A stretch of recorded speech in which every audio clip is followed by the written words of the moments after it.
Morning everybody, my name's Julie Hunter. I'm Chair of the Consumer and Public Interest Network at BSI, and we represent the consumer voice in British standards, and I was also the project lead and UK consumer representative on the new standard. So I'm really happy to be here today to tell you all about it and how I think it can make a positive difference to both consumers and businesses. So from the beginning, the standard really aimed to help service providers understand and plan for vulnerability, to identify vulnerable consumers, and to provide meaningful support. And really, the overall ultimate goal was to reduce harm and improve outcomes for consumers in vulnerable situations, so to make sure that they really had a better experience in their interactions with service providers. So it was kind of perfect timing, although completely unplanned, that it was published in April 2022, because, as David said, this guidance, I think, is needed now even more than ever. Sorry, can't see behind me. It's now needed now more than ever because, as you know, with COVID and the cost of living crisis, that's had a really huge impact on consumers' lives. Everybody has been impacted in some way. It's created new vulnerabilities, and it's also, for some people, made their existing vulnerabilities worse. And lots of businesses want to do the right thing. They want to treat vulnerable consumers, give them more support. But I think a lot of businesses do need that guidance on how to actually do that and how to implement best practice. So the International Working Group of Experts, you saw a couple of them there, really allowed us to draw together all the best bits of good practice from around the globe. And the result is really a standard that's applicable to any service provider, big or small, in any sector, in any country of the world. And I feel that it can really provide a consistent framework across all of those sectors and across borders as well. So the standard provides practical advice for businesses, and it gives a very clear, detailed guidance, clear implementation checklist. And it recognises that all businesses are different. They may need to take a tailored approach to implementing the standard, depending on the size of their business, the nature of the service that they provide. But the general framework is there for them to tailor their approach.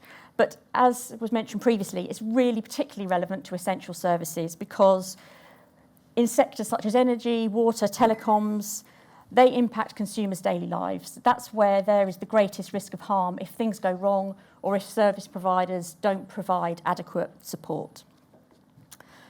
So we'd really hope to see regulators taking up the new standard and referencing it as they did with BS 18477. And hopefully it could complement all the different sets of guidance that we see at the moment in those different sectors. So this standard will supersede BS 18477, and there'll be a transition period for those who are already using it. So what's in it? We'll get to the meaty part. So there's 6 key areas that the standard covers. It provides best practice guidance for organisational kind of strategy and principles, so what should be coming from the top, inclusive design, resources to support service delivery, so that's making sure your staff are trained, that kind of thing. You've got the right IT systems in place to support what you want to do, identifying and responding to vulnerability, and continuous improvement. So I'm going to go through some of those key sections just to let you know what's in them. So obviously we wanted a standard that was going to make a real positive difference to consumers' lives and that actually businesses could implement. It was easy for them to understand what to do. But first of all, to drive meaningful change, you really need the right mindset. You need a genuine shift in culture. And the standard sets out 9 guiding principles, which I'm probably standing right in front of. They're there. Sets out 9 guiding principles that service providers should follow. And it states that commitment really needs to come from top management and be clearly communicated all the way down through the organisation, down to the frontline staff, who are actually often the people who are dealing with vulnerable consumers. And one really important thing to mention is I think vulnerability departments often sit on the outside, may be seen as a risk to be managed within an organisation rather than sitting within the customer service team. And it's really important that identifying and supporting consumers in vulnerable situations is seen as an integral part of customer service. And it really has to be embedded throughout the organisation, with someone taking accountability for making sure that that happens. So the principles also encourage a proactive and innovative approach to inclusive service, and encourage it all the way throughout service design and delivery, fair and flexible approach, fair, flexible treatment that leads to good outcomes for consumers in vulnerable situations. So the premise of the standard really is that treating customers fairly does not mean treating them all the same. So the next key section is inclusive design. Systems often design around people with predictable lives. They design around people with steady incomes, good health, who have a kind of trouble-free existence. And we know that in reality, that doesn't happen. And there's no such thing as the average consumer. So often, businesses fail to take account of diversity of needs, responsibilities, skills, and circumstances. And as I said before, the way that firms the way that they behave can help to reduce vulnerability or create it or make it worse. So an inaccessible service, poorly designed communications, poorly trained staff is what actually can turn that risk of harm into actual harm. So because anyone can be vulnerable at any time, so it could be me, you, our family, friends, today, tomorrow, or next week. Because firms never actually know which of their customers need support and when. That's why inclusive design is so important, and that's why it is a central aspect of the standard. It should be built into all touch points where the consumer interacts with the organisation, whether that's through websites, publications, contact centres, complaints processes. And it's really important that the organisations are proactive and they plan for that vulnerability ahead of time, not just waiting to see what happens and responding or reacting to that. So it's really important for organisations to look at all aspects of service provision through a vulnerability lens, to review what they're doing, to identify risks and reduce harm. And the standard also states that consumers must be involved in that service design so that real needs and experiences are taken into account. So the next key section of the standard is around understanding vulnerability. And this is really, really critical for organisations to help them design the inclusive services that anticipate the needs of potential and existing customers, so that they can swiftly identify consumers who are in vulnerable situations, and also so they can provide that meaningful, tailored support for the individual. And the things that they really need to understand, so we're talking about the organisations, but especially filtering down to the frontline staff through training, is the very, very wide range of risk factors for vulnerability, which Michael mentioned has evolved a lot over time, a lot about situational and external vulnerability as well as those kind of traditional stereotypical things that people tend to think about. Also, the impact that vulnerability has on consumers, that is absolutely critical for organisations to understand. What is it that they're having difficulty with? Communicating, understanding, decision-making. And also the complexity of vulnerability, that it can be permanent, temporary, sporadic, and lots of people have very complex, they can have multiple vulnerabilities, multiple situations going on at the same time. So every situation is unique. So the standard explains the ways that organisations can improve their understanding of vulnerability, which would be through conversations with individuals, understanding what it is that they're struggling with and encouraging them to disclose relevant information.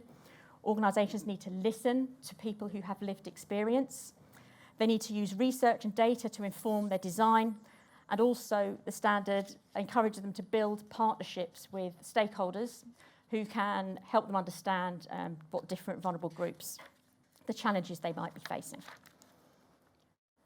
Next key section, which is something that we really added into the new standard, because Michael said things have evolved over time, and how consumers interacted with firms back in 2010 is very different to how they interact now in terms of being online. So it's about bringing it up to date in that way. But effective use of data is absolutely essential to good service provision. And I think service providers need to collect more information about vulnerability. Now, there's often a bit of a reluctance, or people are a bit resistant to doing this, because there's obviously the balance to be found with GDPR. So the standard really tries to address how you collect data that is useful, how you make smart use of that data through customer records, but also making sure that that is very securely managed and that the information is seen as very sensitive and confidential. So quality customer records really help organisations to provide that right support at the right time. And the standard highlights the need for organisations to be open and honest about what information it is that they're collecting and why they are why they're writing that down. How will it help the consumer? Well, it could help by making sure they have consistent support, by making sure they don't have to keep on repeating their circumstances to lots of different call operators, for example. Or perhaps it might help them to access special benefits or assistance that are going to be helpful. Also talks about recording the minimum of information needed to provide help. You don't need to write down every single thing that's going on for them. And also sharing data.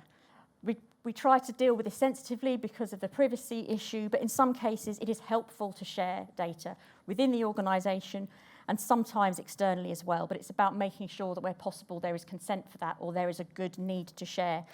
For example, if an individual's safety or well-being is at risk, an organisation might need to share information to prevent harm from occurring. For example, they might contact emergency services if someone discloses on a call that a crime is taking place, that they are experiencing abuse, or that they've suffered an injury.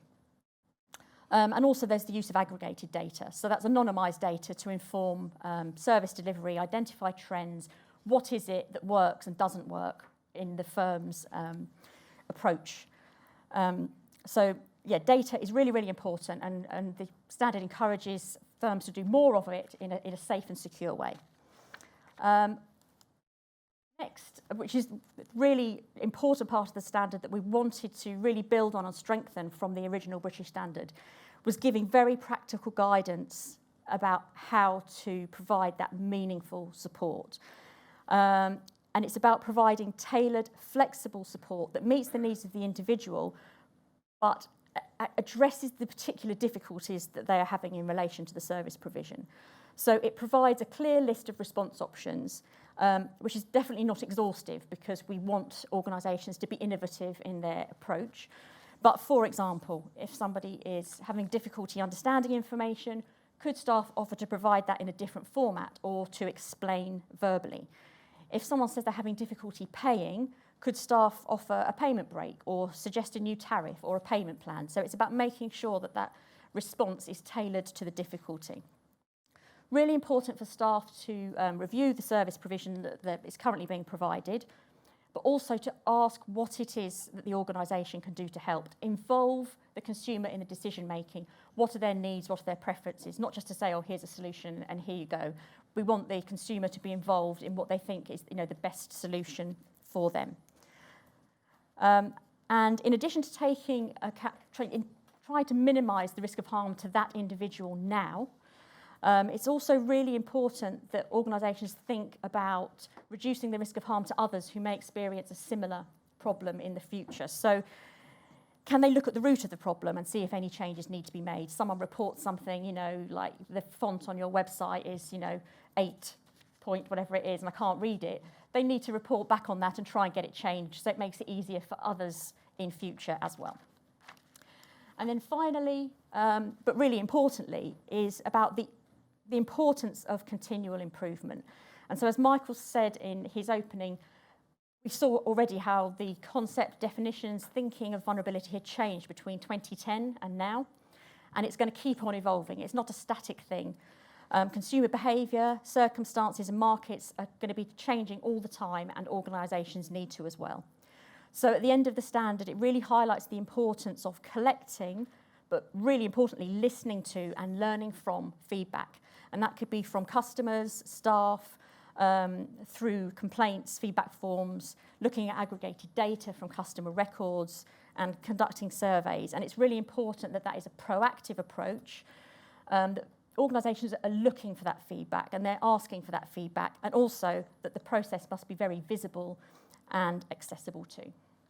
So, I've no idea. Am I right in time?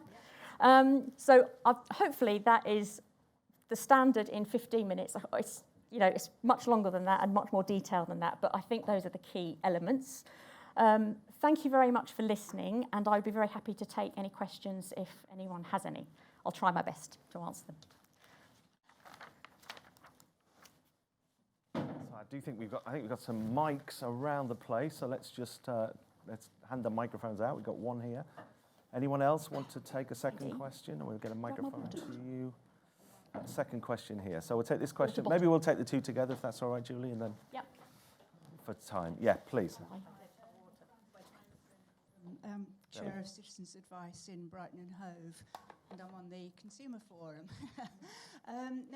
Julie, I thought that was a really excellent presentation, and it made me think this is what we need to be in the form of a webinar that could be accessed. I sit on a number of bodies, and it's just like, how can I take this back to them?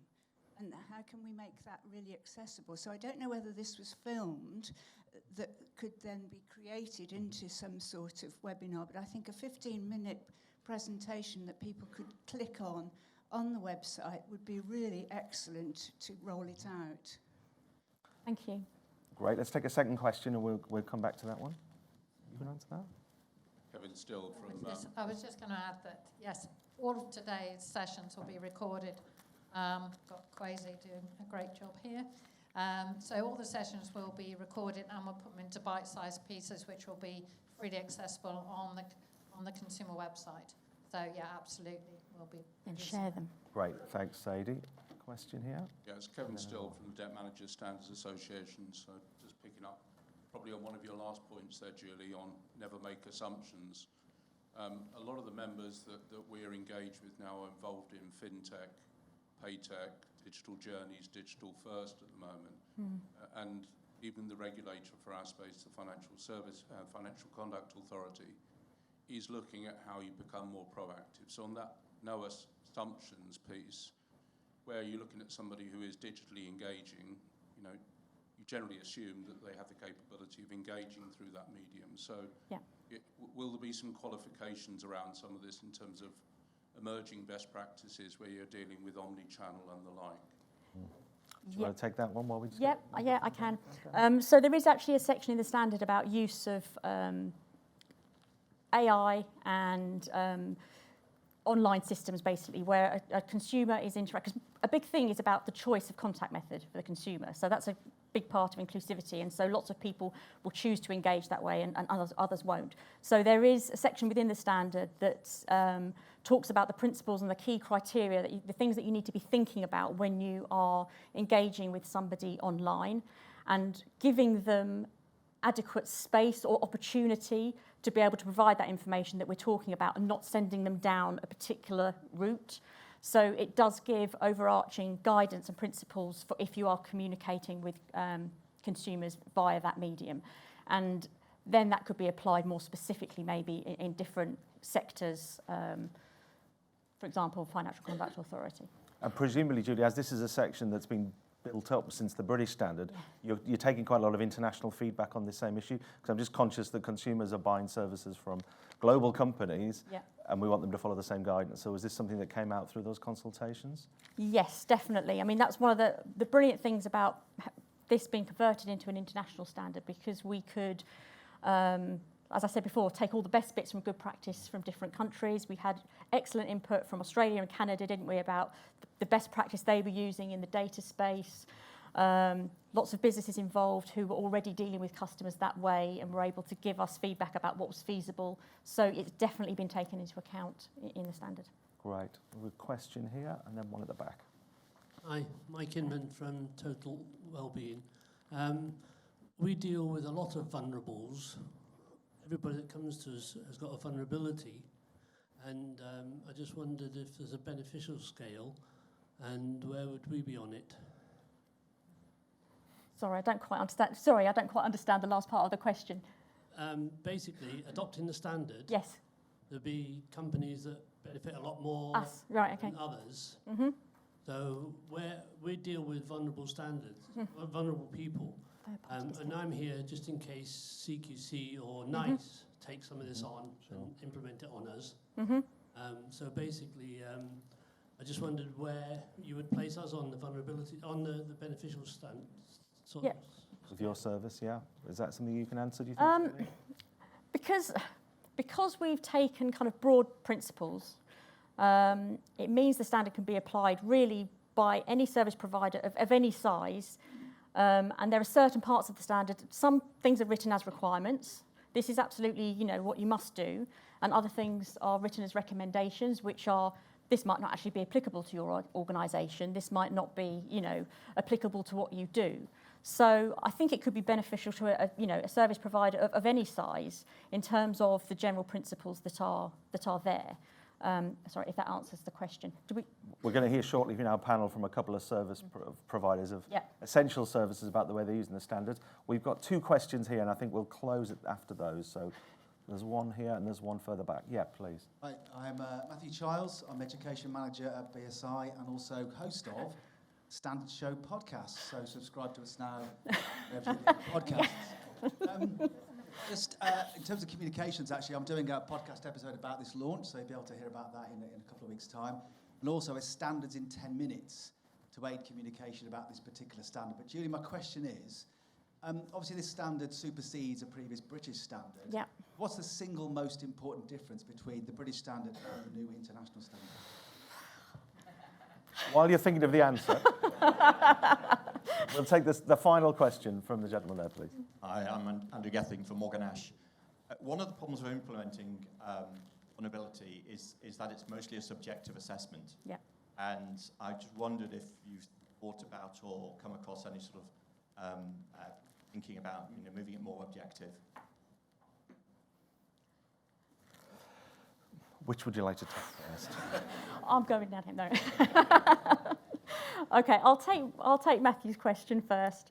I would think there are lots of things. There are quite a few things that are different. So you've got the data, you've got the broader definition of vulnerability. But I think the thing that is the biggest change is about embedding this throughout the organisation and making the guidance really, really practical and easier for businesses to follow, because that's what's needed in order to make a real positive difference in consumers' lives. So I think the practical guidance for businesses, we've really built on that and strengthened since the British standard. Refresh my memory. Your question was about the objective of the standard? Yeah. The results of what's the objective? The question was about making moving from a subjective assessment of vulnerability, which is inconsistent, to trying to bring more consistency by having some objectivity of that assessment. Oh, right. You mean but in terms of what the decisions that the frontline staff are making, that they're subjective? Is that what you mean? I think so it's the assessments, if someone is vulnerable or not. Right. And then the decisions are then on what the treatment or the resolution as a result from that. Mm-hmm. Yeah, I mean, we give really clear guidance on these are kind of the signals for vulnerability, that these are the kind of things you might want to look out for through staff observation, through automated systems. But as you say, it might be that someone either doesn't want to talk about it or that you may have got it wrong. But one of the key elements of the standard is that somebody can be showing those signs, but they may not actually be vulnerable, or that they're only at risk of harm if the right support is not provided. Do you see what I mean? So it's a very fluid thing, and it's very unique to every situation. And really the key to that, I think, is very, very good training of frontline staff. And the standard goes into the detail about the kinds of questions to ask, sensitive questioning, encouraging disclosure, and then, as I said, involving the consumer in what they think the solutions are for them. So it's a process to go through and not just, they're vulnerable, I'm going to do this. Mm-hmm. Yeah, Julie Hunter, lead of the ISO committee, thanks very much for that.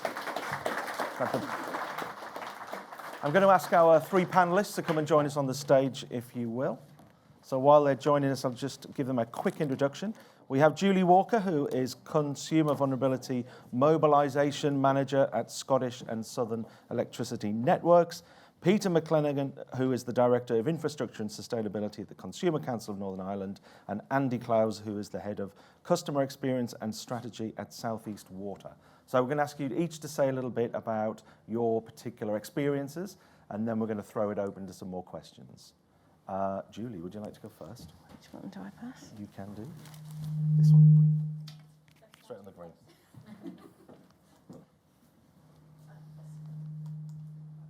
Okay.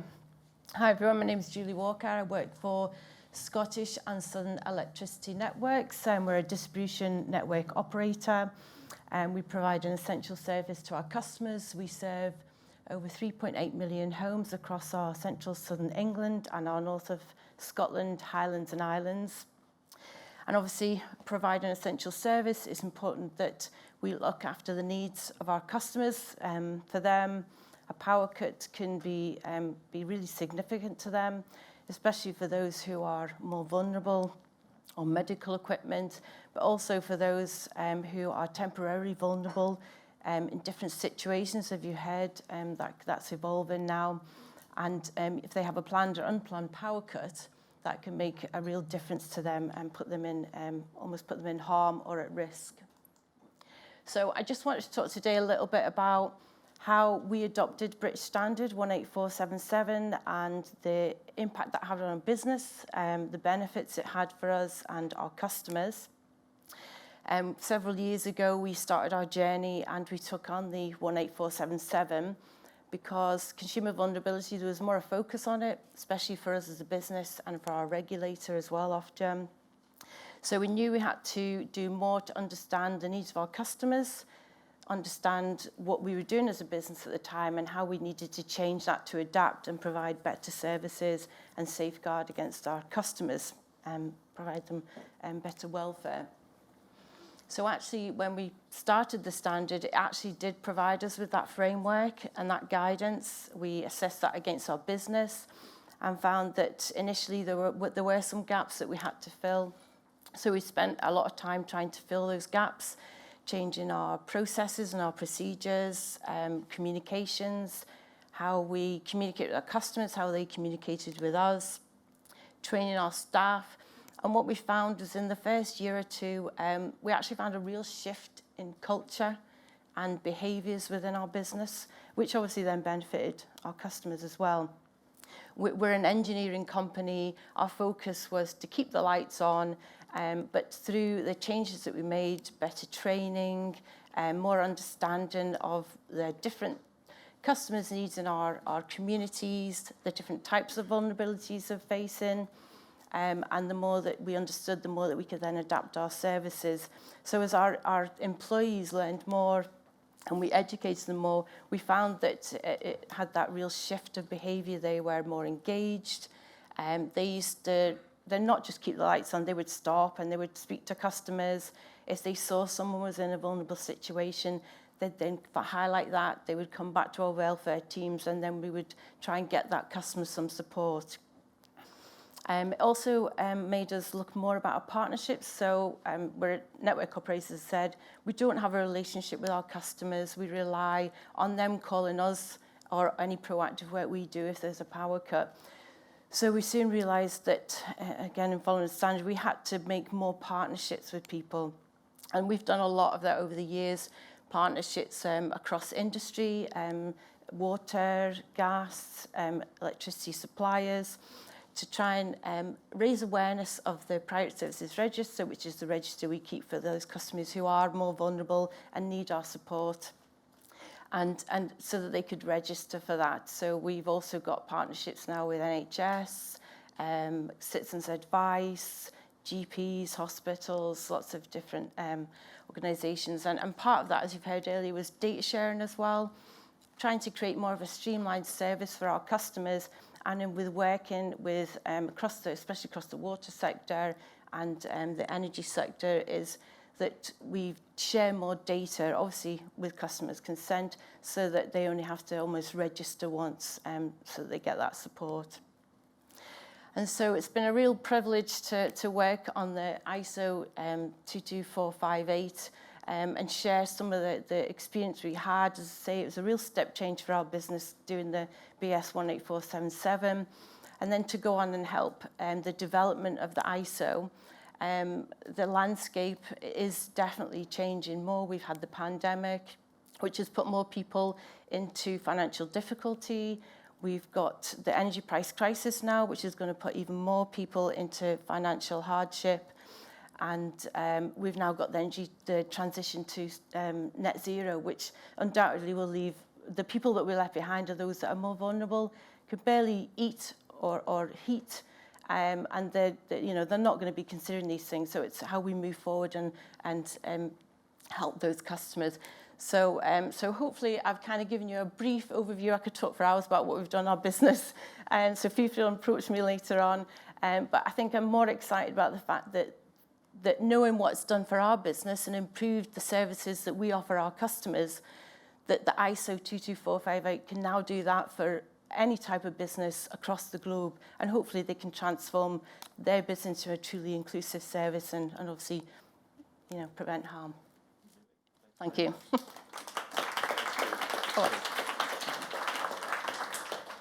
Julie. And thanks for sharing your story with us. I'd love to unpack a bit more during the Q&A about the culture shift that's led to in your organisation. But Peter, from the consumer advocacy side, please.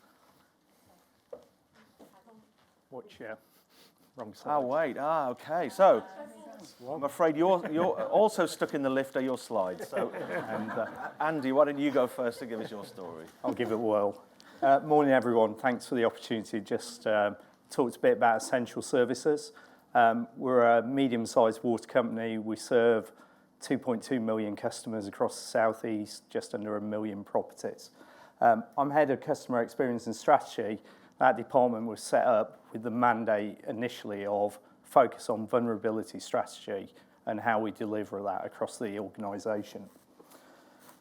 How does it fit? Actually, I've got a really strong mandate from the organisation. CEO sat me down 3 years ago and said 2 things we want to be known for in 2025, the environmental work we do and how we look after our vulnerable customers. And that really, really helped give me sort of full authority and mandate to go into the business and really change how we looked at vulnerability and how we delivered it. So really, it fits really well into our company purpose. It's what we're all about. We also have the most colourful company purpose that I think I've ever seen. And that's straight off the website. We're focused very much on an ongoing engagement strategy, which is about learning. It's about understanding some of the things that Julie was talking about earlier, about how are customers feeling about the services we're delivering. And actually what we've already done and embedded is we have customer satisfaction surveys across all our vulnerable customers, customers who are experiencing payment difficulties, customers who are actually on our priority services register, receiving services. They're a vulnerable customer who's had a disruption. We try to really use this framework to get under the skin of understanding that service that we provided and how we can improve it. And really what this the BSI standard did do for us was create a bit of a framework and a focus. It meant that literally every month we're having management meetings at all levels about what we're doing with vulnerable customers. KPIs, measures going to the board, going to the exec, being discussed on an ongoing basis. And that's really key, and it's really important for them to see. Some of those numbers I talk about, we even report to the regulator to make sure there's transparency. And that for us is really key. Most important of all, though, it gives board, teams that confidence that actually what we're doing is the right thing. We're improving, we're getting better, and they can see how they've got a mechanism to actually achieve that. And actually customers, some customers who are interested, not all of them are, but certainly our stakeholders very, very interested in the services we're delivering. And again, it gives that confidence, that accreditation. Most importantly, a lot of the things we've brought in allows us now to create our vulnerability strategy. We refresh that every 2 years, and it's really key. Helps us define our KPIs, understand the gaps. Don't worry, I'm not going to fall off. But also supports that business planning. So lots of good stuff that's actually come out, some practical stuff. Industry best practice. Actually, what it's done as an industry is enable us to start talking across companies about the BSI, how we're dealing with things and how we're supporting customers. So recently, we focused on customers who've got affordability issues in the southeast. We're struggling to make them aware of tariffs that they have available. We've set up a local data share with quite a few councils in Kent who now auto-enroll customers who are eligible for our services, for that support. And actually what we've been able to do as a result of that sort of best practice conversations that are going on is share how we've done, what we've done across all the water companies. And that's really embracing. So it's given us a platform, most importantly, but also the audits are really great for me. I love our annual audit. I know that's a bit weird, but you know, I like to hear what we're not doing as well as we could be. So loads and loads of stuff in there. So not just about South East Water. I work quite closely with our trade body, Water UK, and really, you know, we've worked hard as an industry. I think it's important that we talk about the industries as a whole and the sector. So, you know, we've now got as an industry in England and Wales over just almost 1 million customers on our priority services register, 1 million vulnerable customers, and a lot more to find out there. But about 50% of the water companies have achieved the BSI accreditation, and the rest have committed to actually achieving the accreditation.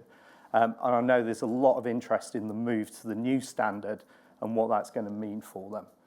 We're getting quite a lot of traction and conversation with our statutory body as well, Consumer Council for Water. They're really, really keen to see that accreditation, to see the benefits of the accreditation flow through. And they're seeing that flow through into the work that we're doing with them from a company perspective to the industry perspective. Most importantly, I did check I could say this, but we are definitely, as an industry, the water industry is committed to, we want to be the first industry to be recognised as providing that 100% inclusive service. And that is key for us as an essential service. So we're really committed and looking forward to changing to the ISO. Thank you. Thanks very much, Andy. Take a seat. Thank you very much. It's great to see the standard heavily embedded in the strategy of the organisation. Maybe we'll come back and look at those pan-industry organisations and how they can help to drive it forward. But last but not least, he says, hopefully, there you go. Peter, you're on. Second time lucky. So I'm Peter McClanahan, Director of Infrastructure and Sustainability with the Consumer Council for Northern Ireland. The Consumer Council is a statutory consumer body in Northern Ireland. We're an arm's length body of the Department for the Economy. We have specific roles in legislation in relation to cross utilities, and our primary purpose is to represent consumers, to investigate complaints on behalf of consumers, to empower consumers through education and advice, and to carry out research. In my specialist area around energy, water and transport, we have legislative requirements in relation to billing disputes and complaints handling with the companies. We can undertake investigations in those sectors. We obviously undertake research, as I've mentioned, and we work with the companies in relation to their performance standards. We set our corporate plan a couple of years ago, and if you can see that, we had 4 key areas in our corporate plan of focus consumer priorities. EU exit is obviously quite niche to Northern Ireland in a lot of ways. Digitalisation, it's good to hear that the new standard will focus more on data and digitalisation. But 2 key areas from my own work are decarbonisation and the cost of living.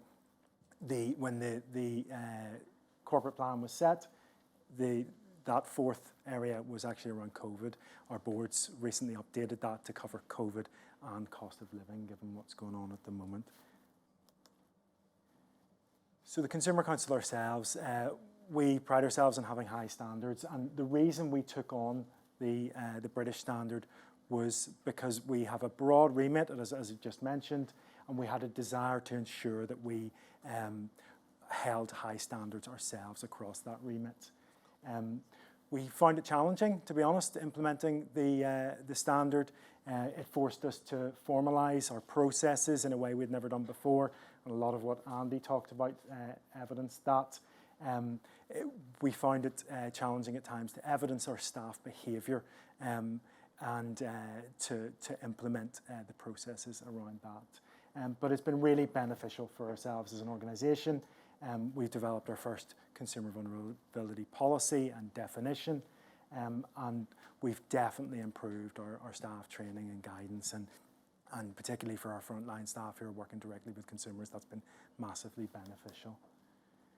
But more important for ourselves as a consumer organisation is actually advocating on behalf of consumers. So the second half of having this standard for ourselves was because it enabled us to demonstrate that we practice what we preached, and then work with industry to implement the standard across industry. So we work in partnership with the utilities industry bodies and with our utility regulator. The utility regulator is currently finalising their best practice framework, and we're really pleased that we've been able to persuade the regulator to put as a mandatory requirement achievement of the standard in that best practice framework. So all the utility companies in Northern Ireland will have to reach that standard and maintain that standard.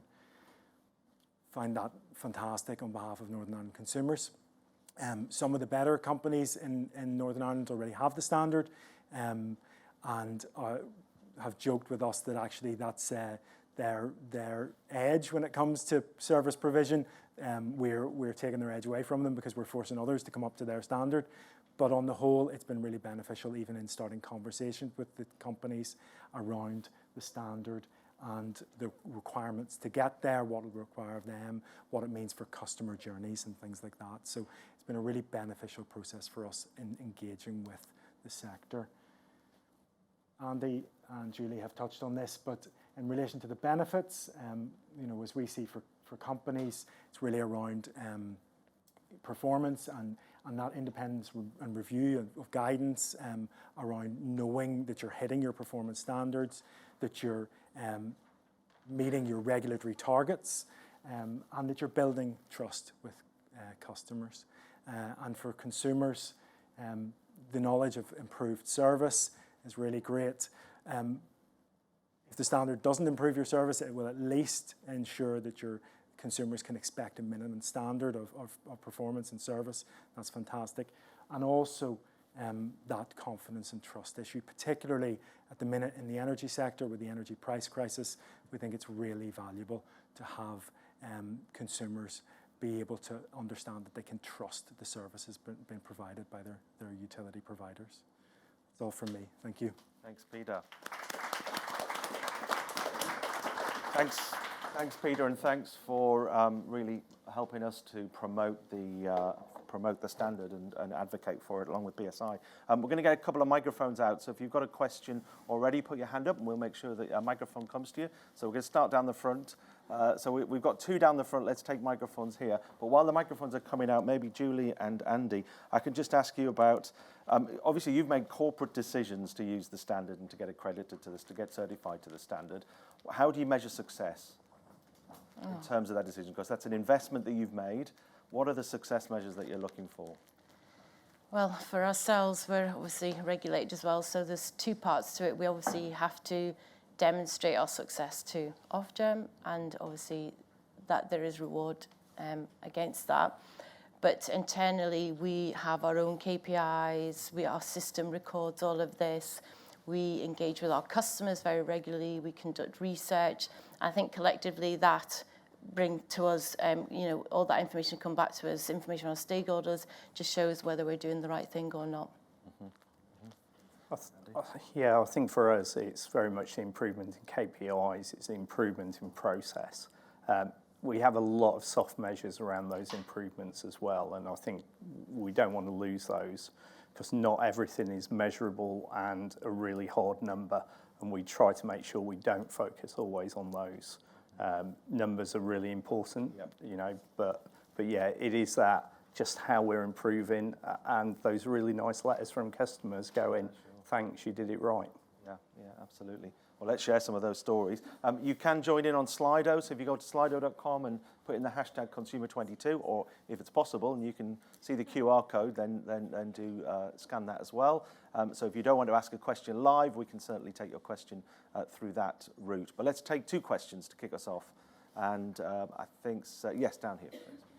Morning, everybody, and let me first congratulate you on your new standard. To deliver that in the UK is one thing, but to deliver it internationally is commendable, so well done. So I'm Carolyn Delahanty. I'm an independent vulnerable customer experience coach, and I would love to hear from the panellists what the commercial benefits have been of delivering such an improvement.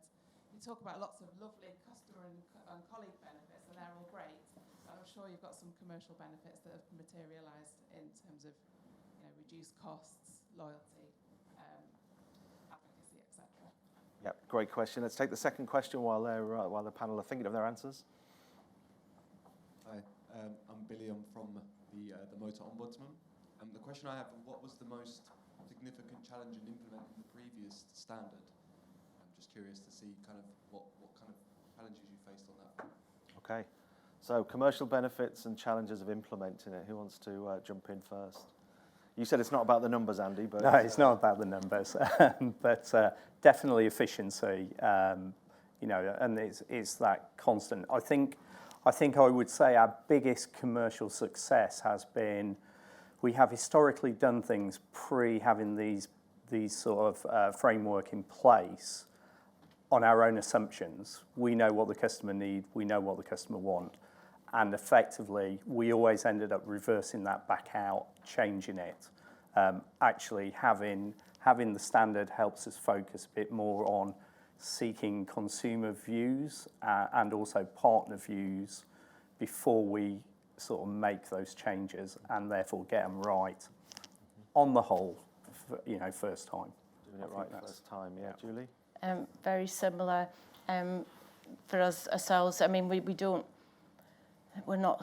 bill customers as such, but so there's not so much of a financial reward in that respect. So it is for us all about making those efficiencies, making more improvements, doing our research, learning more about the customer, and ultimately whatever we do is to try and reduce the cost of our impact on customers' bills as well through those efficiencies. So that's probably the biggest one. Yeah.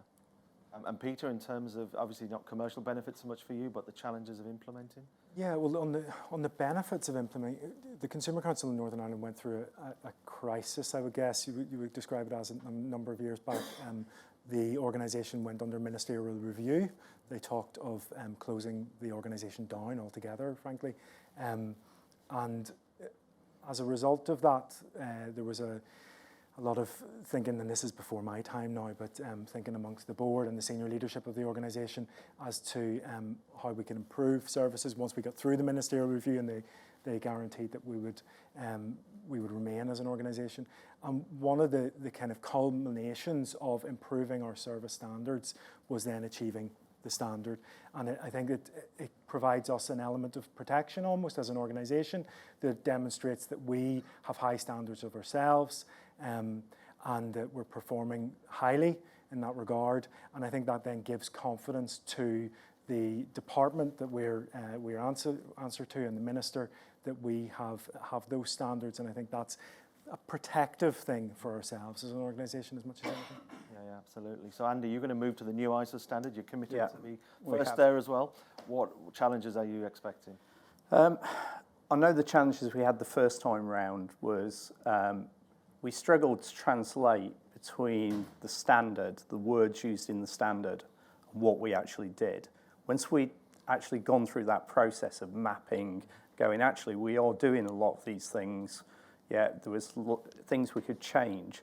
That was the hardest thing. Bit of a fear factor of the team at an operational level as well, about not understanding the words that the auditor might be asking them.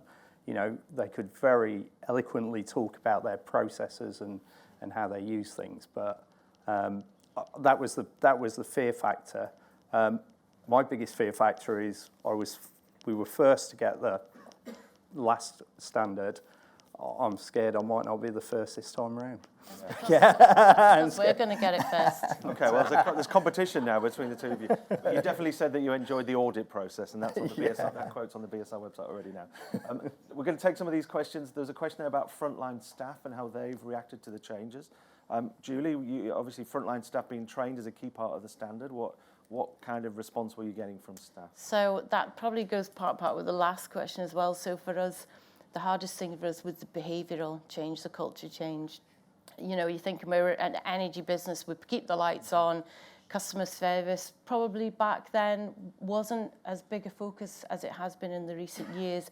So I think for us, it was all that training that we provided frontline staff, getting them engaged as well, getting them to understand how to recognise vulnerability, how to respond to it, what we could do to help, all that whole education piece of signposting to other organisations as well, and obviously partnerships to help us do that. So that was quite a tough journey for us, but I think once people got on board and that behaviour changed, it was a lot easier. Yeah, okay, let's take two more from the floor. We won't ignore those that have come through on Slido, but do we have two more? Let's see any hands up on that one. We have one. We have two more at the front. The front is very active. Let's go first. Hi, Rob Yule from the Association of British Insurers. I've got a question about the fit of the standard with regulation. A couple of you have mentioned it, so it can become a requirement of regulators, or it can help demonstrate action to regulators. Is there any scope for conflict with regulation? I noticed in Julie's presentation a couple of phrases that look familiar from the FCA's work. So what are your thoughts on how it can fit with regulation? Yeah, we're going to hear more from the FCA later. A second question, and then we'll try and take them a bit further forward. Thank you. Mark Bailey from Collaboration Network. You mentioned culture, and it's a theme of the new standards as well. Our members consistently feed back, sitting in the customer services space, that it's a real challenge for them if the culture of the organisation is not aligned to support vulnerable customers. I'd be interested in your experiences of culture and the senior management engagement. Okay, so senior manager engagement and culture, and the link with the regulation, maybe with the regulators. Do you want to go first on that one, Peter? I guess my gut feel on the regulation question is, if the regulators aren't in that space, then why? I know that we need a shift in regulation over time. We need to modernise some of how we regulate across the UK, and certainly working with the utility regulator in Northern Ireland, they're seeking additional powers to ensure that they have the powers in place to protect people as we move through the decarbonisation agenda. But very much it's driven from a focus on consumer vulnerability. I don't think that they would say there's any conflict between this standard and what they're trying to achieve. Certainly they're the ones, we've persuaded them to promote this standard and put it into a requirement, and they've been very happy to do so. So I don't see any conflict there on the utility space, and I would really hope that there wouldn't be a conflict elsewhere. And frankly, I think if there was, I would question why. Mm-hmm. And is your experience the same? Because obviously there's a bit of regulatory kind of stick to go with the carrot of the customer benefits, but you don't see any conflict, and it sits alongside. It's not a regulatory requirement at the moment, is it, to use the standard? But I guess you're getting a bit of push for that. Well, as an industry, you've seen we've sort of done it to ourselves, where we've said this is what we want to do. CCW is supportive, Ofwat is supportive. They've all been supportive from day one, which probably makes it a bit easier to go. There's no tension. Everybody's happy. I might bring the other Julie in actually on that question as well about the regulator. I've got two mics, so I don't know what's going to happen. Just quickly point on the regulators. Although this was an international standard, obviously we had our UK mirror group, and we were very carefully considered what the regulatory guidance was in the UK to make sure that there was no conflict with what was in the standard. And if what I said sounded a bit familiar from the FCA work, is because I sit on the FCA consumer panel, so I was also quite heavily involved in reviewing their vulnerability guidance whilst I was writing this. So There's definitely no conflict there. Good, that's important. Thanks, Julie. And Julie Walker, the question about collaboration. You talked in your presentation about partnerships and the importance of partnerships. Do you just want to elaborate a little on that and how you see that moving forward with the new standard? With the new well, not just the new standard, but obviously the way consumer vulnerability is changing as a whole, I think partnerships plays a massive role in what we do to support customers. For ourselves, it's our links with fuel poverty organisations, citizens' advice. A lot of these people are the people that we rely on to reach those customers that are most vulnerable. So we have to work really closely with them in order to do that. So, and there's a lot in the standard about collaboration, partnerships. Great, let's get two more questions. Just on that, that's something actually our board has challenged us on the last few days, few weeks, in relation to cost of living crisis, and to make sure that ourselves as an organisation understand those partnerships are availing of them as much as possible, that the frontline staff know the handover opportunities for people, that those handovers are warm. So yeah, even from a consumer organisation perspective, the partnerships element is really, really important. Because it's a constant consumer gripe that things get dropped between different agencies. While we get the microphones out, there's a question that you might be able to answer as well there, Peter, about how consumer vulnerability, recognising consumer vulnerability is fluid. How do the organisations with vulnerability databases manage this to ensure they don't miss short-term vulnerability? I think in part that comes down to how you've trained your staff, and what Julie was saying about staff being trained to pick up on cues around vulnerability and short-term vulnerability. And I think Julie mentioned that, you know, at times those cues might be wrong, but in the sense that trusting your staff in general to understand when they're talking to individuals, dealing with individuals, that they pick up on those clues and cues. And then it's about how we capture that data, how we pass that data on, how we record that information to learn lessons from that. Certainly from our perspective as an organisation, our culture was always good in that regard. Our challenges perhaps more came in some of what Andy's talked to in the process side. But we'd be confident that our staff are really attuned to consumer vulnerability and people's needs when they're speaking to individuals. Sadie's raised one finger, which I think means I've got time for one question only. Might mean something else. Do we have a microphone out already? Yes, please, where the microphone is.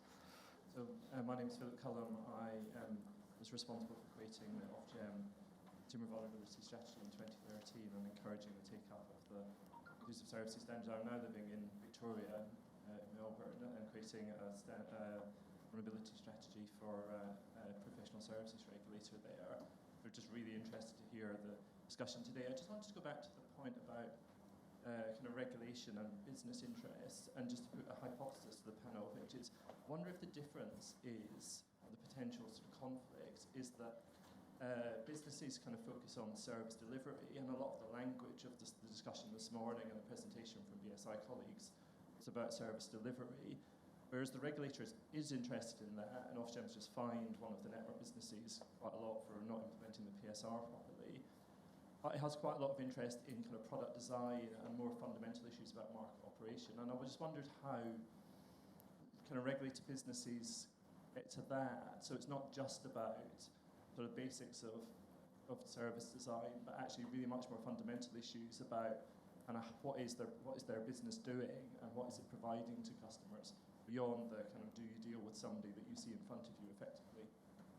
Wow, the whole evolution of the industry. Julie, do you want to pick that up? Yeah, so I think it's a good point, but I think when you're actually being assessed against the standard, when you have the auditor come in, they don't just look at that aspect of it, they actually go into quite a lot of detail. They look at your stakeholder engagement, they look at your complaints, they look at your top level management, how it feeds down into the rest of the business. It looks at what are you actually doing to find out about the customers in your area or the customers that you serve. What have you got that shows that you understand what their needs are and how you're adapting their services. So although that forms a framework for you to kind of go by, when you actually go through the assessment, they do look at much more than that. So was broader. Okay, Yeah. we're running out of time. I want to thank the panel, if you'll join me please in thanking Peter, Andy and Julie. Thanks for your time. Kevin, you might want to meet up with Andy to talk about the water supply chain. That could be a question for you. Jane, we'll try and find you and talk about what BSI is doing to help small businesses. And Francis, your question about ensuring the widest possible take up the standard. There is a code that there's a call that you can make to get half price access to the standard. But I think Sadie's going to talk about that now. So Sadie, back to you. Thank you. I speak. Don't worry, guys. Oh, shut off. That's all right. You can see it being vulnerability, my caution of risk assessment is really getting to me.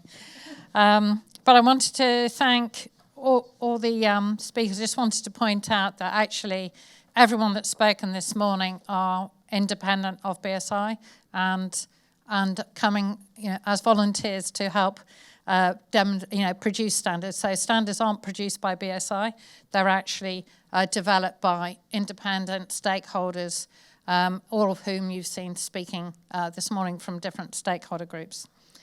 So BSI 18477, inclusive service, was a groundbreaking standard when it was published in 2010. And now it's used by business, regulators, consumer organisations throughout the UK to improve outcomes for UK citizens. So I think it's a great example of the purpose of British standards in delivering this sort of consumer protection, but also this responsible business practice that can be implemented through a good practice guidance. In 2022, we now need to implement and demonstrate the value and impact of BS ISO 22458. And I think you can see the value of the multi-stakeholder process in developing something that meets the needs not only of consumers but of business and other organisations, and the contribution that delivers to the organisations that use it in knowing that multi-stakeholder expertise has been used to develop that standard. And this best practice solutions help responsible organisations to improve outcomes for citizens and society, as well as contributing to a sustainable future. So I think in recognition of the importance of this standard, and David stole my thunder a little bit, but actually it's in the brochures on the table in front of you, there is a special pricing on the standard, obviously from the National Standards Body. We're focused on developing a standard, but also in selling the standard, there is a 50% discount for all third sector organisations, just to again make it that much more accessible. And I think you've heard from Peter the value of consumer organisations and small businesses, charities, actually using that standard themselves. So we hope that makes it more accessible for them. So there's still many challenges ahead, and we have, as been mentioned by many, more and more challenges as we go forward in society, including those cross-border trade, digitalisation, AI, post-pandemic. So I think this standard, I think as Julie said, it's really timely that this is out there as best practice guidance to help all those organisations best meet the requirements of the people they're dealing with, be they customers or be they consumers themselves. And in the Consumer Forum Conference this afternoon, we'll be exploring how multi-stakeholder standards can help us as we strive to create a really inclusive society. But for now, I just want to pass back to David, and thank you all for being patient this morning, and hopefully we'll now be back in schedule with the Consumer Forum Conference starting at 11:30. Thanks.